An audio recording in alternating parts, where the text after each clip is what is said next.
3. Galera, a musiquinha é uma paródia lá da independência dos Estados Unidos, mas a gente vai continuar vendo sobre a Revolução Francesa.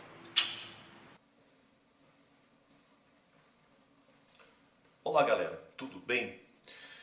Vocês sabem que homem na cozinha é uma revolução. Homem na cozinha causa uma revolução. Então, para falar da Revolução Francesa, nada melhor do que falar da cozinha.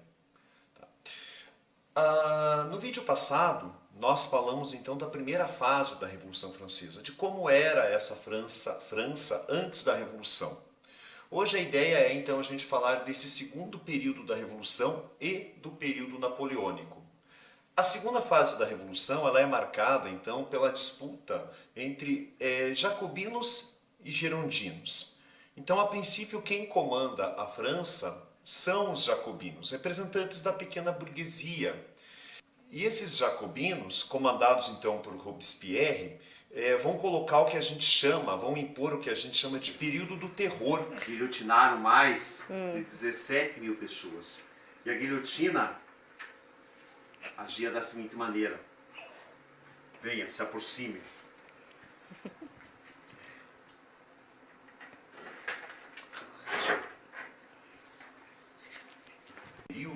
Em torno de 17 mil pessoas foram guilhotinadas, em torno de 300 mil pessoas foram presas. Os jacobinos prendiam toda e qualquer pessoa que discordasse das ideias dos jacobinos.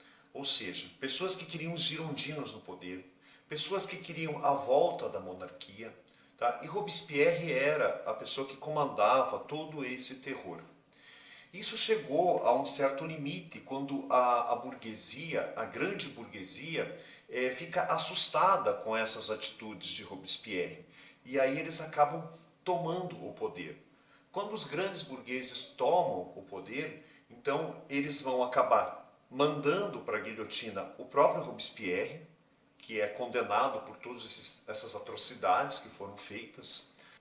Gente, e é nesse período que nós temos a chegada, o surgimento de Napoleão. Napoleão então se destaca no exército francês, em torno de 25 anos mais ou menos de idade, e ele já comandava uma boa parte do exército, e ele vai ter grandes vitórias comandando a França, principalmente no norte da África.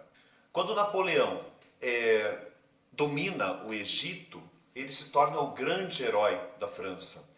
E nesse momento, então, ele acaba retornando para a França e ele vai propor o que a gente chama de 18 Brumário, que nada mais é do que um golpe aonde Napoleão, então, vai colocar-se perante essa grande burguesia, os girondinos, e vai se colocar como o grande comandante da França. Ele vai dizer, ó, eu sou o chefe do exército francês.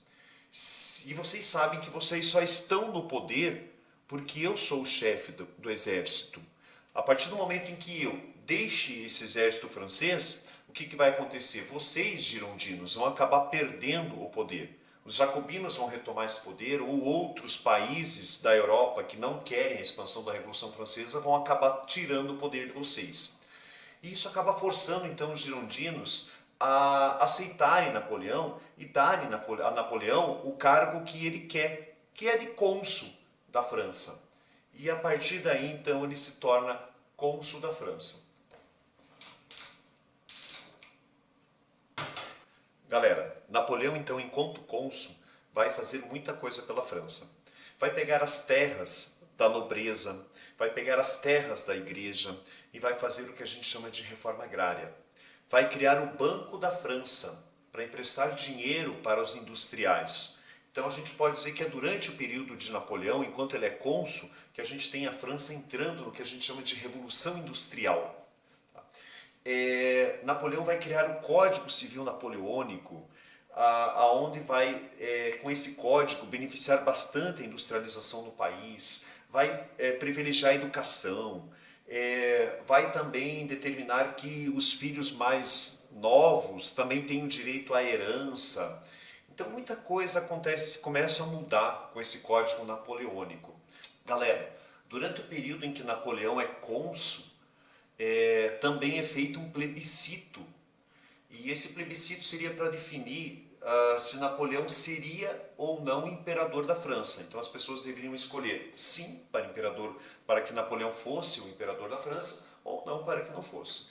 Aí, como Napoleão tem um grande apoio popular e também da grande burguesia, ele acaba sendo eleito como imperador da França.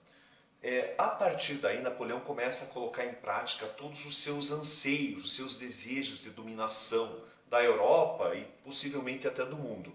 Então, Napoleão tenta dominar a Inglaterra, não consegue dominar militarmente a Inglaterra, então vai propor o que a gente chama de bloqueio continental, onde todo e qualquer país europeu que tentasse comercializar com a Inglaterra seria invadido por Napoleão. Tá? Portugal continuou comercializando com a Inglaterra e por isso foi invadido. E isso fez com que em 1808 15 mil nobres mais a coroa portuguesa, o rei, a família real viesse para o Brasil, dando início ao que a gente chama de período joanino aqui no Brasil. E a Rússia, a princípio, aderiu ao bloqueio continental, mas depois de um certo tempo acabou voltando atrás e começou a comercializar com a Inglaterra, o que fez com que Napoleão invadisse a França. E foi um grande desastre. Napoleão vai para a Rússia com em torno de 600 mil soldados, mas a fome, o frio, a estratégia dos russos de esconder o alimento, queimar plantações, fez com que o exército de Napoleão penasse com o rigoroso inverno russo e com a fome. Dos 600 mil soldados que foram, Napoleão retorna para a França com apenas 30 mil soldados.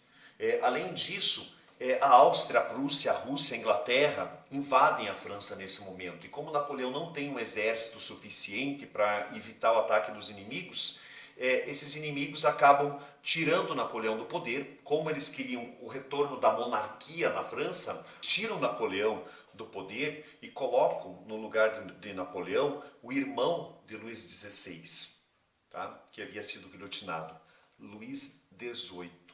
Então a gente tem o retorno da monarquia para a França. Napoleão é levado para a ilha de Elba, onde ele fica em torno de 300 dias nessa ilha. E quando ele sabe a questão de como está a França, a volta do antigo modelo, do antigo regime, e o quanto a população da França está penando com isso, nós temos então a fuga de Napoleão, junto com em torno de 300 soldados. Napoleão sai da ilha, retorna para Paris. Nesse caminho, ele acaba juntando mais 2.000 soldados e ele chega com 2.300 soldados em Paris. Tá? Luís XVIII, ao saber que Napoleão está vindo com um exército de 2.300 soldados, foge. E a partir daí Napoleão assume novamente o poder. Governa por 100 dias, é o chamado 100 dias de governo de Napoleão. E nesse período, então, ele tenta retomar o poder novamente, ele tenta dominar novamente a Europa. E aí a gente tem na Bélgica, na Batalha de Waterloo, nós temos então a derrota definitiva de Napoleão, onde a gente vai ter a Inglaterra, a Prússia, a Rússia e a Áustria se juntando e derrotando Napoleão. E Napoleão agora vai ser preso numa outra ilha, chamada Ilha de Santa Helena, onde ele fica ali aos cuidados da Inglaterra, né, vigiado constantemente pela Inglaterra até a sua morte. Tá? Após a morte de Napoleão, nós temos o que a gente chama de Congresso de Viena, onde a gente tem a divisão, tá, do espólio, desse império, né, que Napoleão conquistou, a redivisão disso. E nós temos a criação da chamada Santa Aliança, onde se determina que a Inglaterra, a Prússia, a Rússia e a Áustria, né, vão então cuidar, aonde ocorra uma nova revolução burguesa aos moldes da Revolução Francesa, esses países iriam invadir esses países e dominar os revolucionários para que não houvesse nenhuma possibilidade de revolução burguesa aí na Europa. Beleza, gente? Então é isso aí. dá o seu like, compartilha, canal Papo Histórico.